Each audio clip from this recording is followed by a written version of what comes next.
మహిళ వేధింపుల కేసును ఎదుర్కొంటున్న రావేల సుశీల్ రాత్రి బంజారాహిల్స్ పోలీసులకు లొంగిపోయారు. ఏపీ మంత్రి రావేల కిషోర్ బాబు కుమారుడైన సుశీల్ అతని డ్రైవర్తో కలిసి మహిళను కారుతో వెంబడించి వేధించినట్లు పోలీసులకు ఫిర్యాదు అందడంతో ఇప్పటికే పోలీసులు నిర్భయ కేసును నమోదు చేశారు.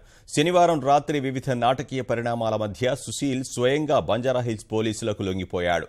మంత్రి రావేల కిషోర్ బాబే స్వయంగా స్టేషన్కు తీసుకువచ్చి వదిలి వెళ్లినట్లు తెలుస్తోంది.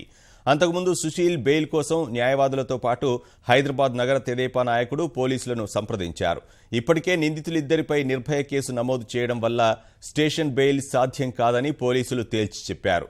రాజకీయంగా, సామాజికంగా వివిధ వర్గాల నుంచి విమర్శలు రావడం, ఇంకా ఆలస్యం చేస్తే మరింతగా ముడి బిగుస్తుందని భావించడం వల్ల తప్పనిసరి పరిస్థితుల్లో స్టేషన్ బెయిల్ కోసం సుశీల్ తరఫు వచ్చిన 3 లాయర్లు ప్రయత్నించి చూశారు.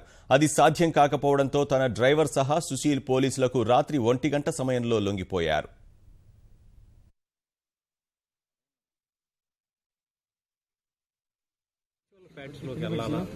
పోలీసు వారు అసలు ఎట్లా జరిగింది, ఈ ఫుటేజీలు ఏమైనా దొరికినాయా, ఫుటేజీలు ఏదైతే మా దగ్గర అవైలబుల్ ఉన్నాయో అందులో మాత్రం కారు ఆపినట్టు కానీ, అద్దం దించినట్టు కానీ, గొడవ జరిగినట్టు కానీ అసలు ఏమీ లేదు.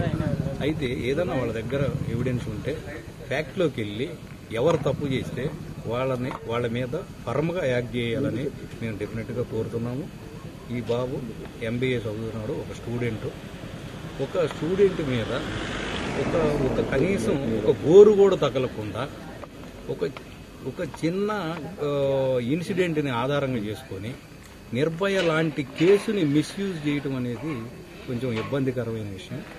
మరి జడ్జి గారు దీంతో ఈ ఫ్యాక్ట్స్ తోటి వాళ్ళు ఇచ్చిన కంప్లైంట్స్ తోటి ఎంతవరకు ఆయన సాటిస్ఫై అవుతాడో మేము కూడా ఫర్దర్గా జడ్జిమెంట్ కోసం వెయిట్ చేస్తున్నాము.